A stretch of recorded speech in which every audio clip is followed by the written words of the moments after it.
plaisir de vous avoir avec nous dans cette édition de Gatingo sur TV Africa. Bienvenue à tous.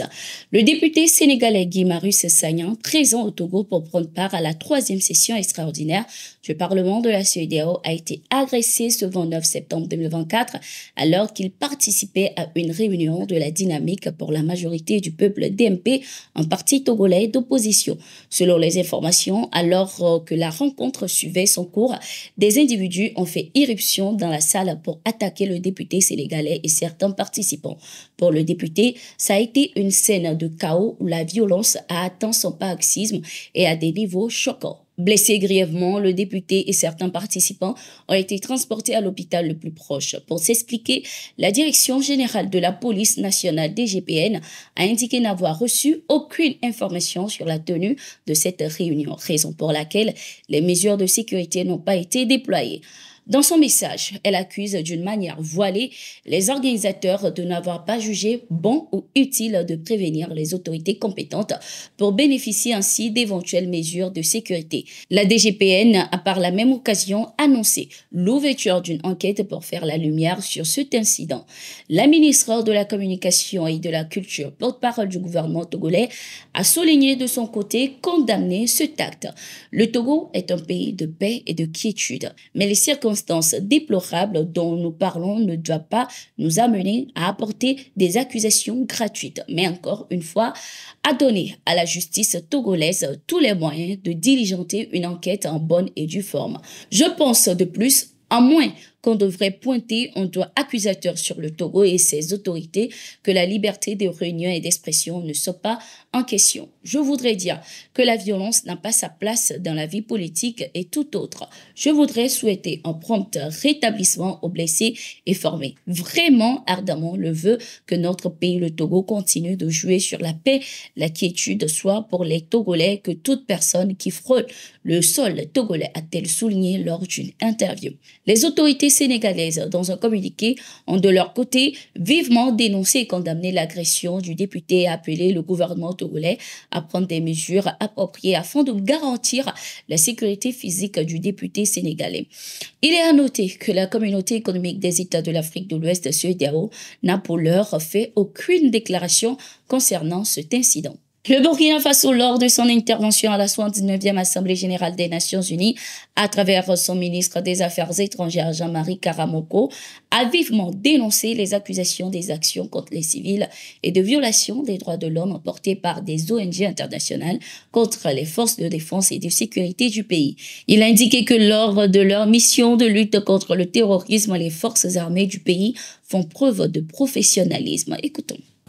Monsieur le Président, au moment même où nous engrangeons des succès dans notre offensive victorieuse contre les forces obscurantistes, des officines à la réputation et à l'intégrité douteuse se sont curieusement engagées dans une vaste et virulente campagne de dénigrement et de stigmatisation contre nos forces combattantes qu'elles accusent de violer les droits humains sans avoir la moindre preuve à produire.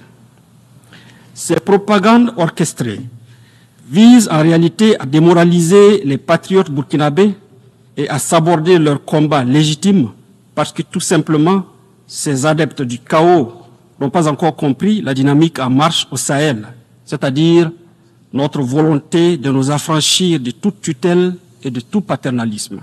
Je voudrais donc inviter les États membres de l'ONU à n'accorder aucun crédit à toutes ces agitations médiatiques qui, de toute évidence, traduit dans le fond la détresse des terroristes en déroute et de leurs sponsors.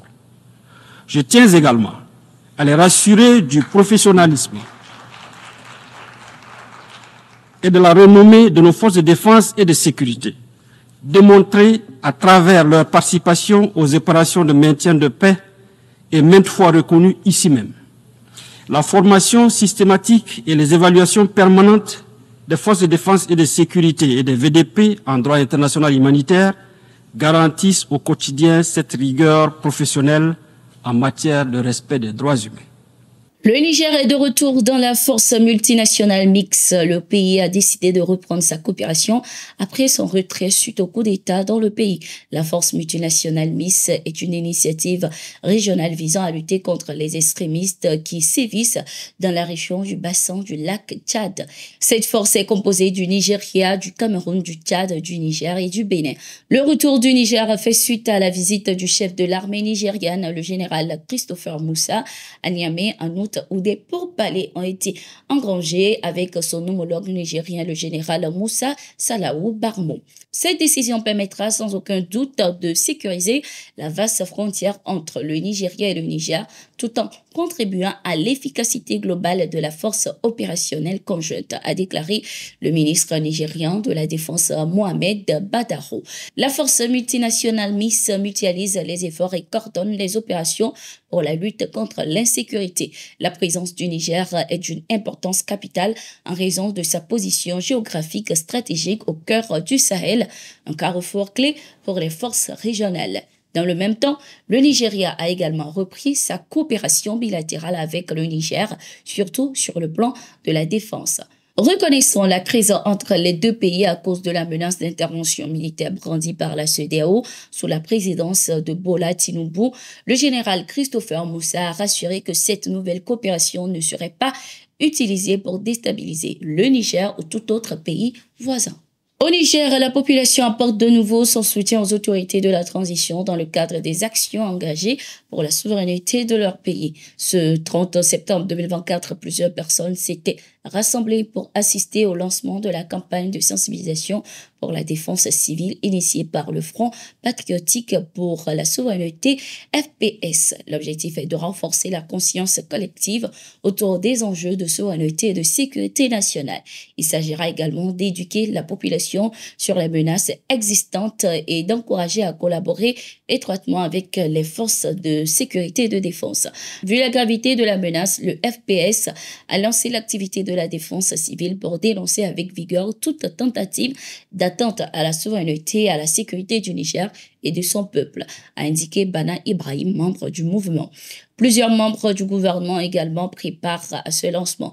Pour le général de brigade Assouman Abdou Harouna, gouverneur de la région de Niamey, la défense de la nation est une responsabilité partagée, appelant également par la même occasion les habitants à jouer un rôle actif dans la protection de leur communauté. Au Cameroun, Amougou Belinga, l'homme d'affaires et patron du groupe Anecdote, soupçonné d'être impliqué dans l'assassinat du journaliste Martinez Zogo, ne doit pas sortir de prison de sitôt. C'est en tout cas ce que souhaite l'avocat représentant l'État dans le procès du meurtre de Martinez Zogo. Lors d'une audience tenue dans le cadre de ce procès, alors que les avocats ont demandé la mise en liberté provisoire pour leurs clients, le représentant de l'État a plutôt appelé le tribunal à qualifié les chefs d'accusation en assassinat et a rejeté la demande de mise en liberté provisoire d'Amougou Belinga.